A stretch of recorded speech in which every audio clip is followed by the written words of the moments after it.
So when people are looking at the Landmark College checklist and they're looking at the College Ready checklist from Southern Utah University, um, what is it that they need to keep in mind?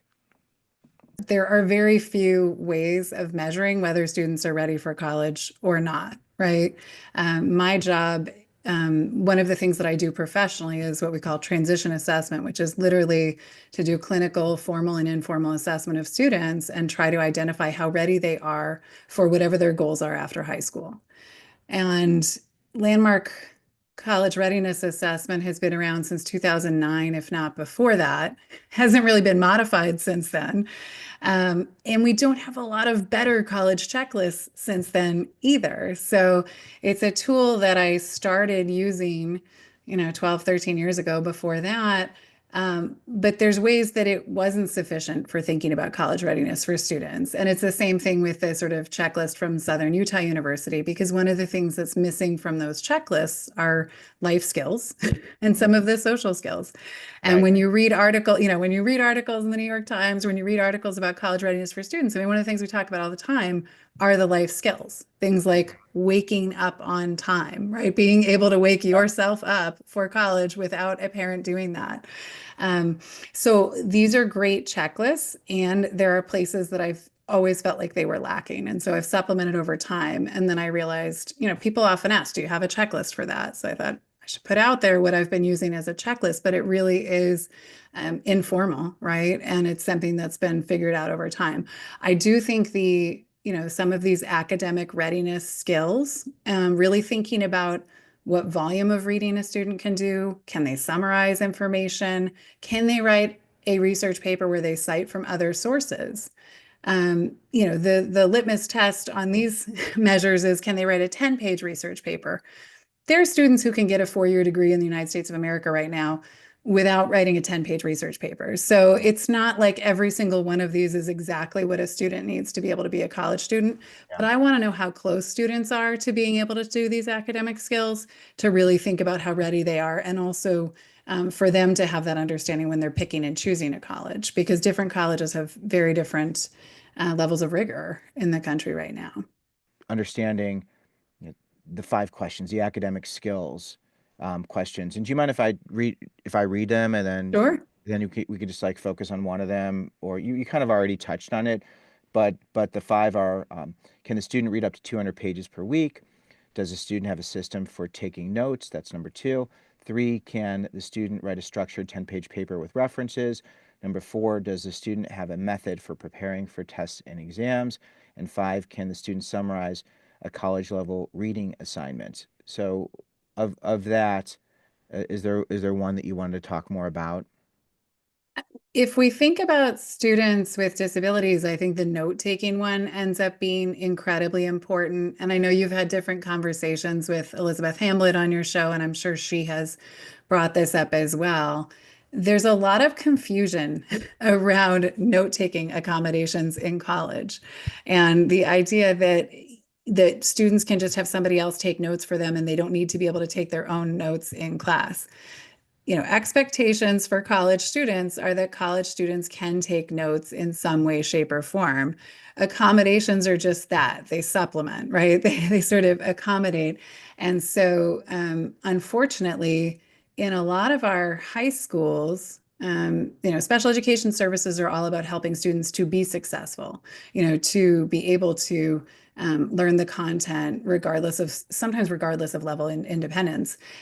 College is not that, right? College is giving students access, but it's not entitlement. It's not that you automatically are going to do well. And it's not that somebody else is going to hand you notes from every class that are going to be perfect and that you don't need to be paying Yeah. attention or be there or be able to take notes. So I think note taking, it's also a life skill, right? I mean, Yeah. it is a life skill to be able to be in a situation with another human being and get the important details down in some way, Yeah. shape, or form. So I do think that that is a critical one, and being able to summarize some other information in your own words, that sort of, can you summarize college level reading assignment? Can you summarize anything? Can you summarize what somebody else said in more of a paraphrased way, right? You need that skill to be able to note take as well. So I Yeah. think those are really important ones for Yeah. students making the transition. Okay, executive functioning, these 5 questions. Can they schedule and manage their time effectively? Next, do they have a reliable system for organizing their projects and materials? Next, can they break down and complete large projects on time? Next, are they able to minimize distractions and focus on tasks, even boring ones? No, I can't. Very hard, unless I'm like But you can if you have a by the deadline and if fire, there's a, but I stack it like it stacks and it's oh, so I freaking, had a seminar I hated my freshman year, and it was 8 a.m. on Fridays, and I frequently wrote that paper at 7 a.m. on Fridays, right? Like it's sort of yeah, I can do it. It's like, but man, oh man, yeah, I can't. I think I had a flashback. Um, and then next, do they self-monitor and consider consequences before making decisions? So these are the five that were pulled in terms of executive functioning. And can you highlight one of them that you are drawn to? I mean, I think it's do they have any way to schedule their time, right? If students don't know how to do that a little bit on their own, there's so much downtime. The time is structured so differently. And there's just so much we can do nowadays with an electronic calendar, right? With something that's web-based, that's across devices, learning how to use those reminders, learning how to put in the important information. But that is just such a critical skill for being a college student. Absolutely. And again, I think all students, they should start off by seeing what type of academic supports are available, what type of study skills supports are available, and how can I have some sort of system. And if someone says no to these questions, then then the next question I think it would be to the student is, you know, do you think that's important? Why do you think that's, or, do you think that's is that something that's important to you that you'd want Yeah. to do? And if they say no, that's interesting. And if they say yes, then it's okay, where can we help you to access those supports? Right.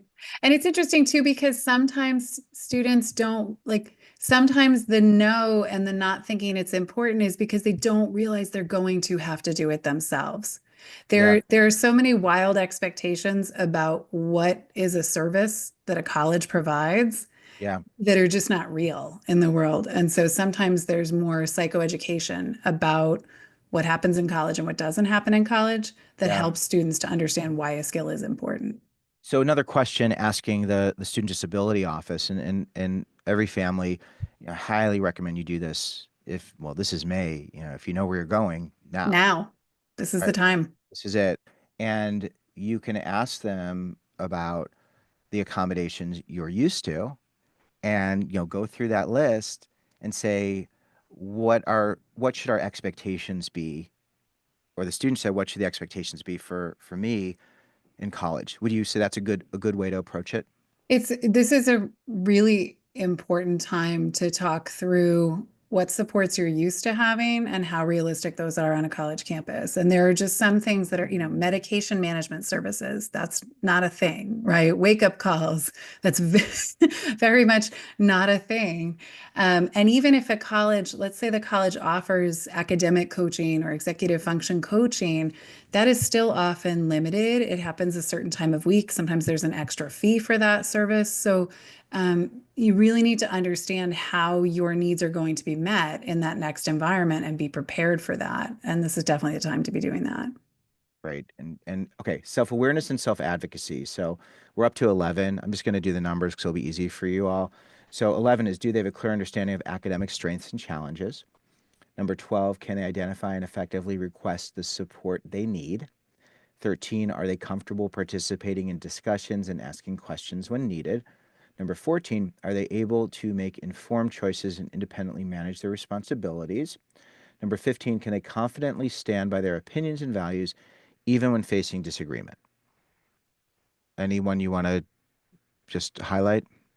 Yeah, I mean, I think the self-advocacy skills, we see this time and time again that they end up all being very important for students. I think, students knowing when they need help and knowing who to ask for help Yeah. is really important. And that is something that you can teach and you can talk about in advance, right? At least the sort of knowing that there is help available and where to go get that. And then, there's nothing wrong with checking in with your kid to see if they've used, like, have you have you done an office hour? Have you reached out and, you know, gone anywhere for help with anything? Do you have a relationship with your RA, with your resident assistant, right? Like just this is important. If your kid's not using any help, it's going to be really hard to get through.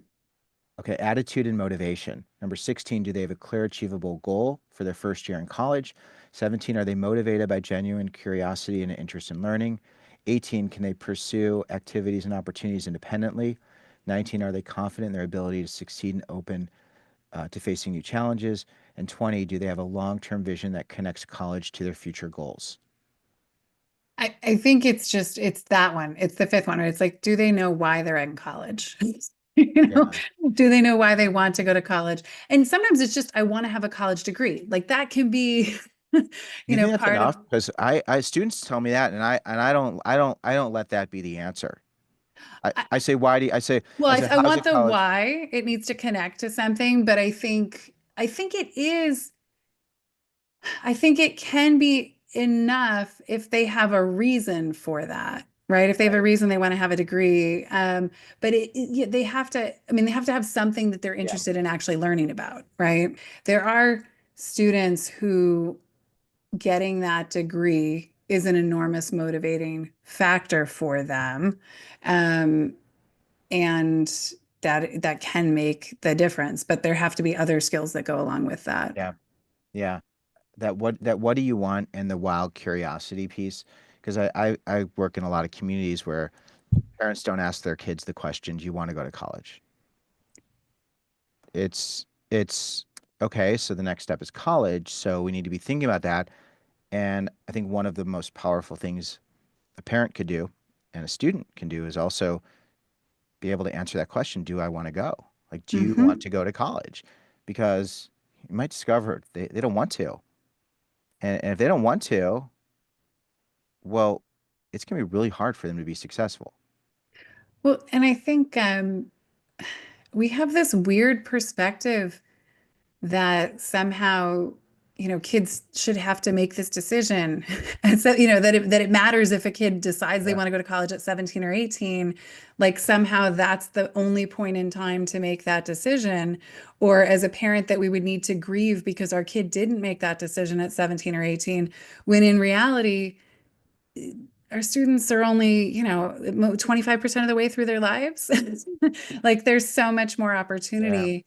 And research shows us students who take a gap year, right? Students who've had a work Yep. experience, students who have actually figured out a little bit more about themselves before Yep. being college students are more successful. So there is no benefit to pushing a student into college who does not want to be there, right? There really is Yeah. not. Well, I think and that speaks to attitude and motivation, because if you're a parent who has an agenda or is afraid that your student's going to be behind, or this idea of reaching this next milestone, there's different ways to do it, and they need to be motivated and excited.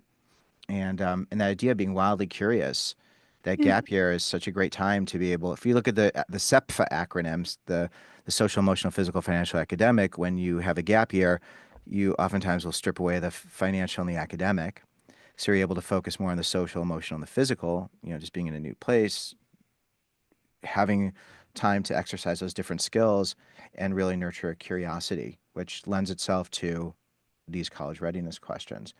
Um, Social readiness is the next category. 21, can they confidently introduce themselves, recognize positive, negative relationships, and form healthy relationships? 22, do they know how to stay safe and establish boundaries in an unstructured social setting? 23, are they comfortable finding study partners, working in groups, and collaborating with peers? 24, are they prepared to share living space, handle conflicts, and advocate for themselves? 25, are they open to joining student organizations and participating in campus activities? Anything you want to highlight?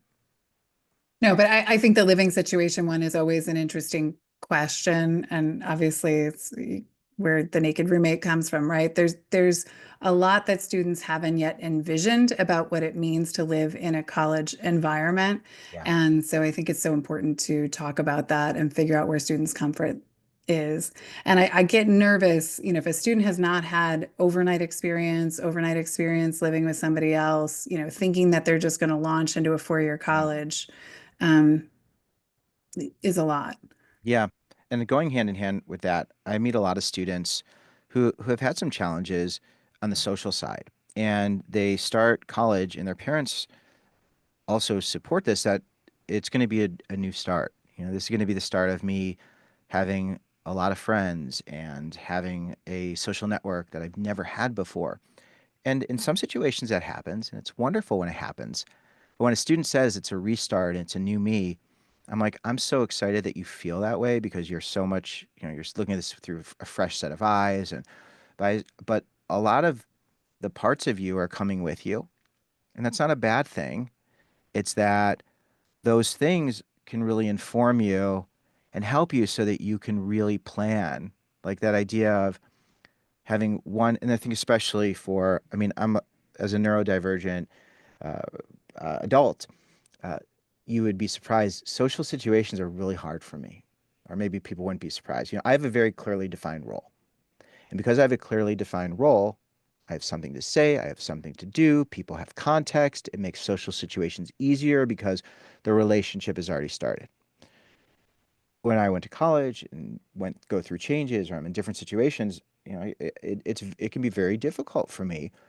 So the idea of having one place where you're welcome and included simply because you exist, the idea of having a place where you anchor yourself, especially for students who I call them slow burn when it comes to social Yeah. interactions, having a very clearly defined role. I think especially for our students who have these challenges, putting yourself in places where you're around like-minded people, kind people, caring people, people who welcome and include you, in addition to pushing yourself outside your comfort zone. But I think like when I see the social readiness piece, I'm like, okay, these things can be really hard, some of these things, but I don't know if they really have been given the tools to be able to know how to find Hmm. friends, because this speaks to the social anxiety, and it speaks to a lot of the different the dynamics of being in a high school environment, a big high school environment, or where they live in the country, and it's like if you find the right people in the right place, you're going to be set up for success, which is part of transition. Yes. It's funny because I think I jumped on the roommate one as being really important because the decision to live with somebody else or Oh, not it's share your hugely space, important too. is Yeah, huge. But the next question after that, and whether students are open to joining student organizations or participating in activities, is enormous because so many students socialize better in a structured situation, right? So many people do better in right. a social situation where they have a shared interest or a shared activity with the other human beings that they are socializing with, right? Where they sort Yep. of know what to expect, where it's got a very defined set of, time expectations. And Yeah. I think we know that that's important for students persisting through Yeah. college is sort of being involved, but it's also just important for finding your people. I mean, you're not Yep. going to do that if you haven't joined anything, unless you're just really adept in highly unstructured situations, which I don't think is a lot of people.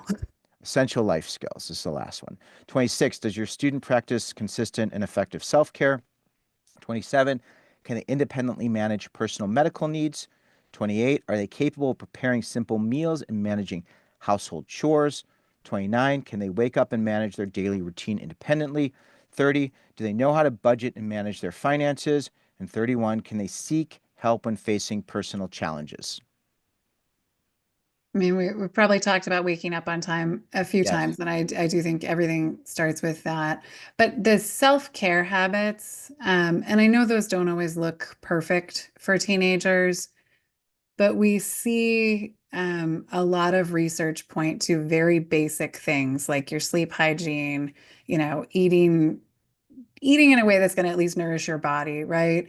And then regular movement, exercise, like exercise. What's nice is if you pick a big college campus, you've built in regular daily exercise to a student routine, right? And I talk about it, picking jobs, picking college campuses, picking things that are going to sort of force the self-care routines that are going to help you to be effective. But those skills breaking down has an impact on students. Even though we know that adolescents can have crazy sleep routines. And especially, I think if all three of those are a Yeah. problem, that can be important to think about. So, Kelly, let me ask you, a parent goes through this, a student goes through this, and there are some really big concerns. How does a parent present this or talk to their student? How do you help to facilitate that dialogue or frame it so that this can be a healthy conversation as opposed to a conversation that's disappointing or judgmental? I, I don't think I would ever want to just be, like a parent filling this out at home and then you spring it on an adolescent or a teenager. I think conversations need to start much earlier, right? Conversations should be starting in junior, even before junior year, really around just if you're thinking about college after high school, these are the kinds of things that you need to be ready to do as a college student. And how do we build these, one at a time so that we're not trying to do it all at once in between high school and college. And I think, you want to be having those shared conversations, right? You did your checklist, I did my checklist. Were they even the same? If they're not the same, then you might need to spend some time taking data as a family. Yeah. Yeah. I'm just a big believer. Like there's usually pretty good measurable information that you can look at to be getting a sense of, whether a student is ready or not. And so I think it's just important to have those conversations, to be transparent, to be as honest as possible. Um, and it all depends too if a parent is going to be financially supporting any of this journey for a student or not. I think I think, as a parent myself, I think I would then have the right to have a conversation about if I'm going to be, if you're going to be working for me as a college student, here are some of the things I would expect from you, Yeah. to fulfill that.